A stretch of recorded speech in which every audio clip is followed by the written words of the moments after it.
Salve turma, seja muito bem-vindo, seja muito bem-vinda. Hoje é sexta-feira, dia 23 de abril de 2020 e esse é o 15º encontro de Administração Financeira e Orçamentária 1 para a turma do 5º semestre de Administração da UCDB. Hoje nós resolvemos exercícios e vamos começar com alguns exercícios que começam também a deixar mais interessante o nosso curso. A gente vai se desgarrando um pouquinho aqui da matemática financeira pura e simples e vamos começar a atribuir aquilo que é mais importante dentro do nosso escopo, que é a análise.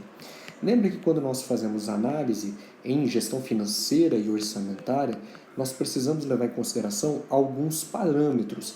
E o primeiro deles é levar em consideração a equação mater, a equação mãe da história das finanças, onde resultados é igual a entradas menos saídas. Dentro dessa proposta, nós temos que lembrar que a gente tem alguns fatores bem importantes a considerar. O primeiro deles é o seguinte: o resultado sempre tem que ser o maior possível dentro da história da administração para que uma empresa possa sobreviver. E você logo vai reparar isso quando você tem alguns insights de mercado de capitais. No mercado de capitais, você logo está reparando que a Bolsa de Valores de São Paulo deu uma alta muito expressiva hoje pela manhã, ela ficou mais ou menos estável hoje à tarde e deu uma queda no final do dia.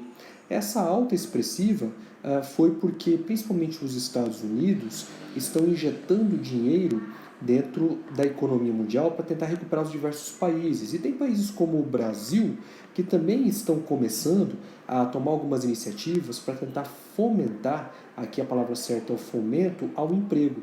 O problema é que esses dois comportamentos geram um endividamento, a dívida acaba crescendo e as pessoas começam a entrar com um pouco de desconfiança nesses mercados.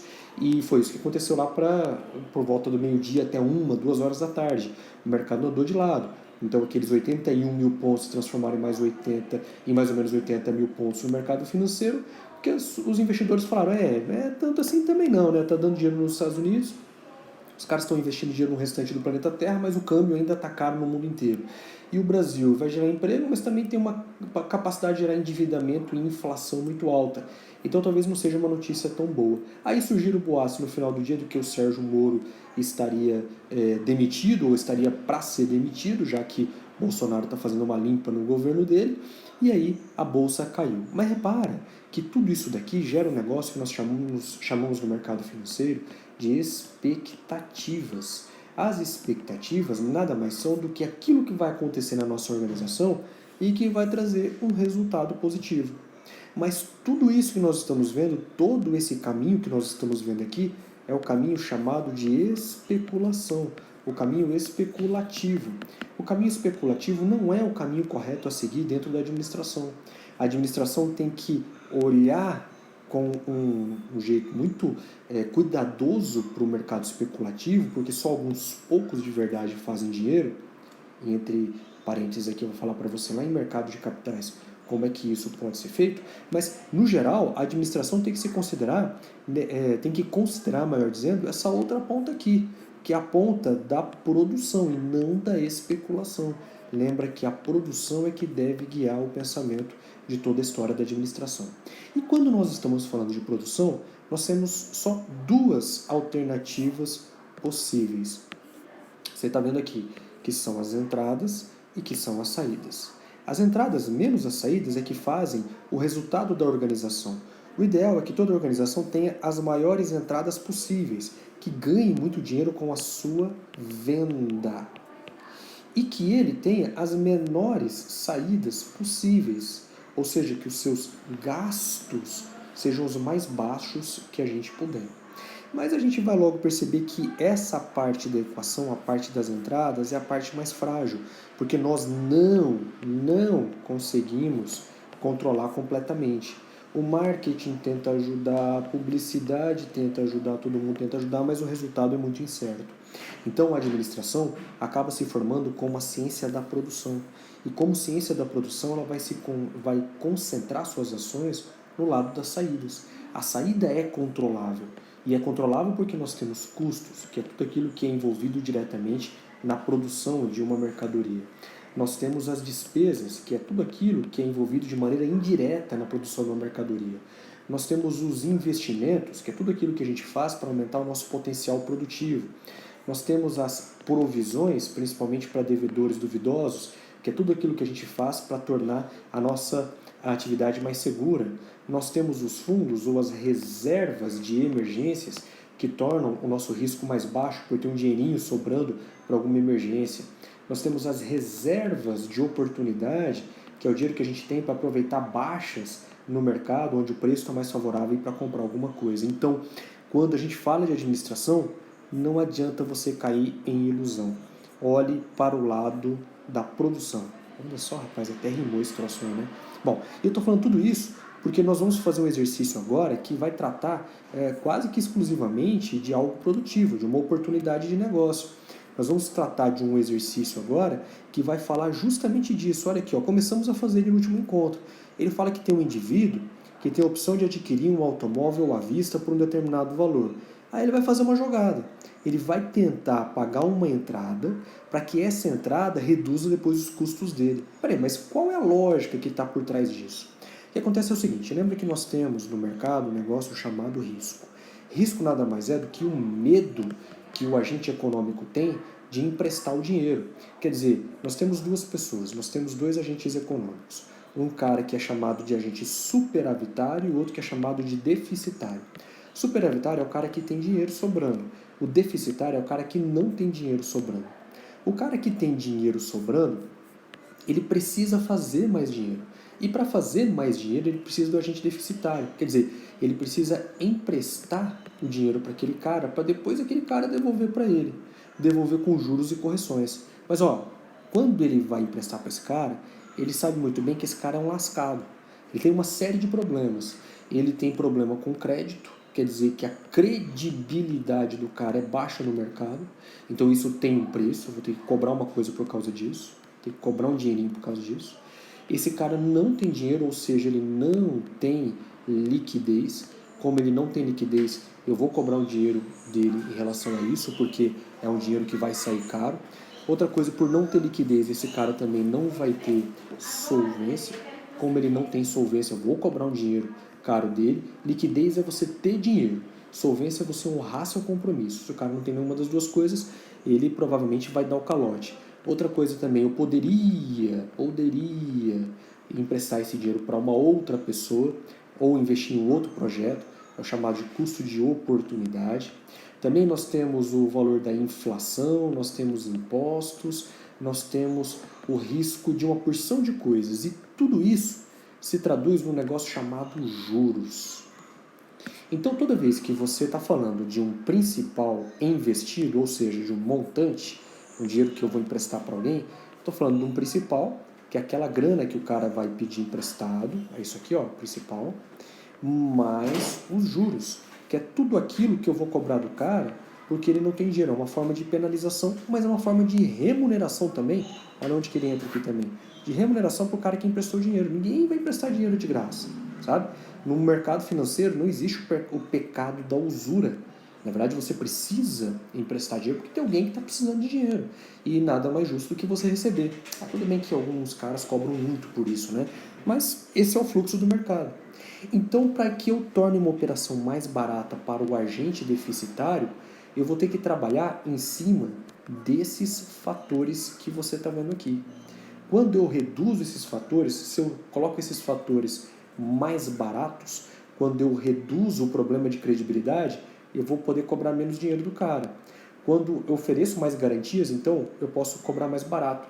Se eu tenho um dinheirinho, eu não pego tudo aquilo emprestado, se eu mostro que eu tenho como pagar meus compromissos, se eu falo para o cara que eu sou uma boa oportunidade de negócio, se o ambiente inflacionário é baixo, se os impostos são baixos, tudo isso faz com que o juro também seja menor.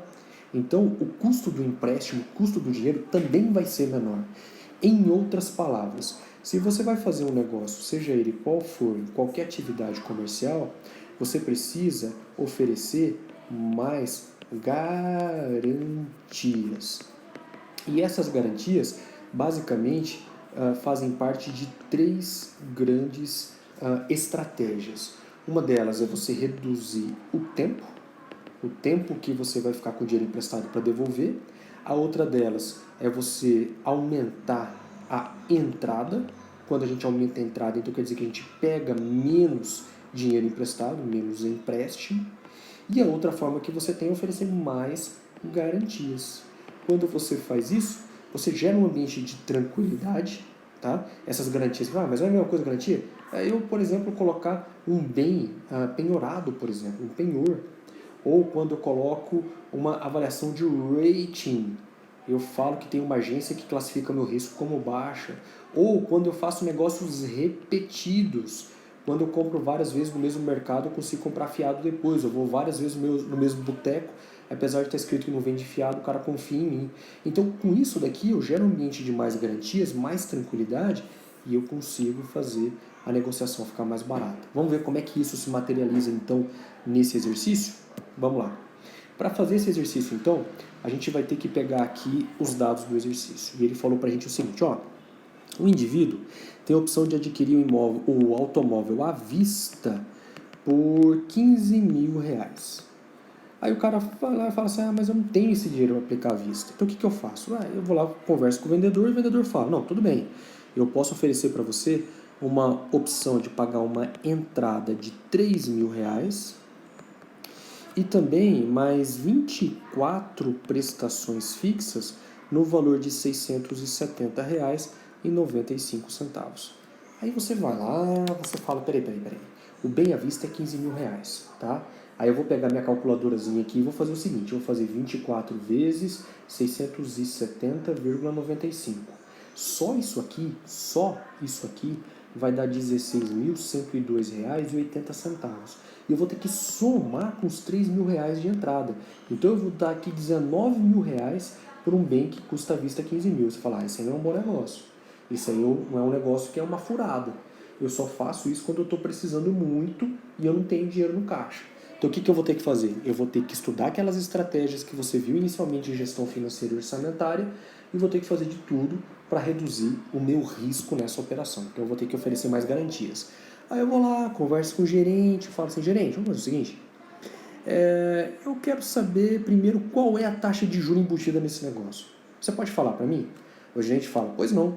Para saber a taxa de juros embutida nesse negócio, pega a sua calculadora financeira, zera a calculadora financeira e você coloca lá o seguinte, 15 mil reais, enter. Você não vai pegar esses 15 mil reais, tá? Você vai pegar esse valor e você vai fazer um desconto nesses 15 mil reais. Você vai colocar 3 mil reais menos. Então, o seu empréstimo agora é de 12 mil reais. Vai aparecer esse valor aí na sua financeira. Quando aparecer esse valor de 12 mil reais, você aperta a tecla PV. Não precisa digitar isso aqui não, tá? 12 mil não precisa, o PV você precisa. Então, vamos fazer junto aqui na financeira. 12 mil reais é o seu PV. Então, 12 mil PV. Por que eu estou fazendo PV e não CHS-PV? Porque está entrando um crédito na minha conta. É isso aqui, ó. No desenho de diagrama de fluxo de caixa, está entrando um dinheiro no meu caixa, 12 mil reais. Depois eu vou ter que pagar em suaves 24 prestações mensais até o último pagamento deles no valor de R$ 670,95. Aí é um valor negativo. Então, vou registrar justamente isso, 670,95, CHS, porque eu estou pagando ele aqui, PMT, porque é um pagamento uniforme. São 24 prestações, a taxa embutida nesse financiamento é que eu quero saber, aperto a tecla aí. Vamos ver o que vai dar isso? Então, vamos colocar aqui 670,95, CHS, PMT, são 24N, o I, então vai dar 2,4999% ao mês, aproximadamente igual, para ficar igual ao gabarito, 2,50% ao mês. Ok? Bom, você está vendo aqui que o cliente, para ter uma negociação mais favorável, fez uma entrada de 3 mil reais. Com isso, reduziu um pouquinho o risco que o credor estava correndo em relação a ele. Mas agora a gente vai ver ao longo dos próximos exercícios como fazer para reduzir ainda mais esse risco. E eu vou fazer com você o exercício 3 agora, tá? Vamos pegar aqui o exercício 3. Vamos pegar mais uma página aqui desse nosso caderninho e vamos fazer o exercício 3. O exercício 3 é muito parecido. Ele falou assim, ó, dada sua renda mensal, nós estamos fazendo o exercício 3 então, a sua capacidade máxima de pagamento de uma financeira é de R$ 160 por mês. Deixa eu explicar o que acontece aqui. A financeira, assim como um banco, qualquer um que vai emprestar dinheiro para a gente, trabalha com um esquema chamado SCORE. SCORE quer dizer o seguinte: tudo aquilo que nós fazemos vinculados ao nosso CPF vai gerar uma pontuação para a gente. Quanto mais próximo de 1000 pontos, melhor a gente é, mais confiável a gente é. Quanto mais próximo de zero, mais chance de dar o calote a gente tem. Então, você sabe, tem um monte de gente que fala assim, a melhor coisa que tem é você pagar à vista. Olha, cara, em termos de crédito não é não, porque um dia você pode precisar de crédito e o cara vai olhar, o credor vai olhar se você já pagou alguma conta de água, se você já pagou alguma conta de luz, se você já pagou algum financiamento qualquer. E se você não tem esse histórico, o seu score é puxado mais para baixo. Então nós temos que ter algum tipo de financiamento, algum tipo de conta para gerar um score alto, porque o dia que a gente precisar de dinheiro de verdade, para comprar uma casa, para investir numa empresa, o nosso histórico vai mostrar se a gente é mais ou menos favorável. Aí a financeira olhou o nosso score e falou assim, você é professor, cara, o máximo que o cara pode pagar por mês são R$160. O máximo que pode pagar por mês é R$160. Então esse é o meu PMT máximo, R$160. Outra coisa, eles sabem que o prazo máximo que eles emprestam para a gente nessas condições é de 18 meses, justamente porque avaliou o score e disse que o score é baixo. E ele falou também o seguinte, que a taxa de juros é uma taxa bem alta. O cara tem chance de dar o calote, então vão cobrar uma taxa alta dele. Ele quer saber aqui qual que é o máximo de financiamento que a gente pode obter. Como é que a gente faz isso? Olha, a gente tem que saber o seguinte. Quando a gente faz um diagrama de fluxo de caixa, existem duas possibilidades. Ou a gente recebe o dinheiro agora, ou a gente recebe o dinheiro em qualquer parte no futuro. Nesse caso, quando uma financeira vai fazer um cálculo, ela olha para o agora. Ela fala assim, quanto eu posso emprestar para esse cara agora? Quanto ele vai receber na conta agora? Então, esse aqui é o gráfico do cliente. Se você olhar para o gráfico da financeira, é como se fosse um espelho, porque a financeira vai pagar para o cliente. Então, esse aqui é financeira. Ok? E aí ela faz uma projeção no futuro do quanto esse cliente tem condições de desembolsar e não vai comprometer o orçamento dele, e não vai dar o calote. A financeira, então, olha do ponto de vista dela quanto que ela pode receber por mês e que não vai esfolar totalmente esse cliente. Então, o que interessa para a financeira é quanto que ela pode emprestar hoje, mas qual é a capacidade futura de pagamento do cliente. Resumindo a história, apaga a sua calculadora financeira, coloca R$160 CHS PMT, que é o máximo que o cara pode pagar, 18 meses, que é o máximo de tempo de comprometimento, 5 é a taxa máxima do que ele pode emprestar, e eu quero saber quanto eu vou emprestar para ele hoje. Vou colocar PV. Então vamos jogar isso aqui na calculadora financeira. Então vai ficar 160 CHS PMT, 18 é o número de prestações. Opa, apareceu aqui minha canetinha velha. Você deve estar... Fiz alguma besteira aqui, cara. Nem sei onde eu apertei. Vai pra lá, caneta velha. Consigo tirar isso aqui, depois a gente vê como é que eu faço pra tirar esse negócio aqui da frente. O professor vai ficando velho, rapaz, a gente vai perdendo aqui a capacidade de fazer mais de uma coisa ao mesmo tempo. 5 é a taxa PV. Então, o máximo que ele vai poder emprestar pra gente, ele vai colocar aqui R$1.870, ok? Esse R$1.870 apareceu com sinal positivo, ou seja, não apareceu sinal negativo aqui.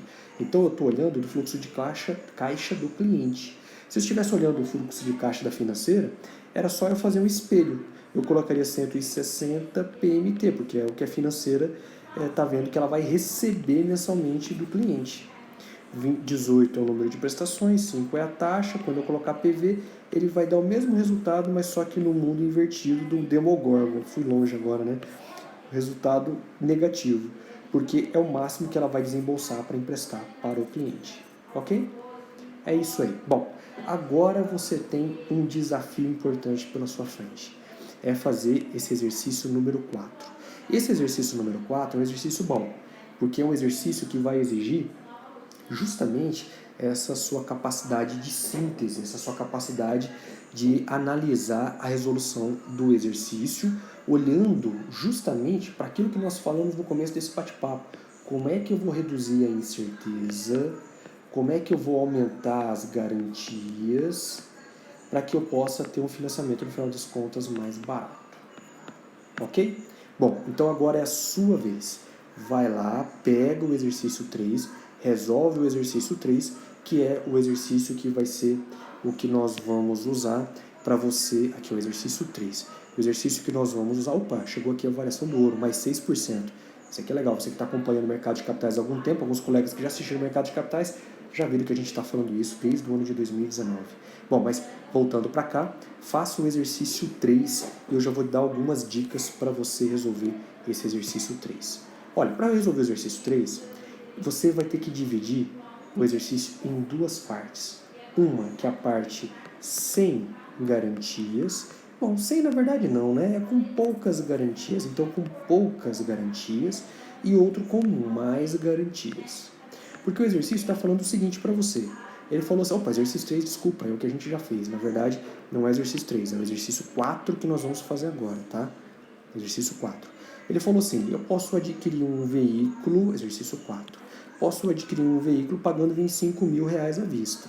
Só que eu não vou pagar à vista, eu vou dar uma entrada de 10%, com isso são 18 prestações de R$1.850. Mas eu não gostei dessa negociação não, eu achei essa negociação furada, vai ficar muito cara para mim. Então o que eu vou fazer? Eu vou fazer o contrário, eu vou pegar e vou conversar com o cara da financeira e vou dizer para ele o seguinte, olha, eu vou oferecer algumas garantias mais, eu vou pagar em menos tempo, eu vou dar uma entrada maior e eu quero que com isso você dê um desconto na minha taxa de juros. Quanto que vai ficar agora o pagamento para mim? Repare que esse exercício é exatamente aquele conceito teórico que nós falamos agora há pouco, no começo desse nosso bate-papo. Isso se trata, na verdade, de reduzir o risco das operações. Toda vez que nós reduzimos o risco, nós reduzimos o prêmio. Toda vez que reduzimos o prêmio, nós tornamos um financiamento mais barato. Ok? É isso. Manda bala, faz aí. Esse exercício vai ser a sua atividade pontuada e a sua atividade de presença. É isso aí, moçada. Obrigado.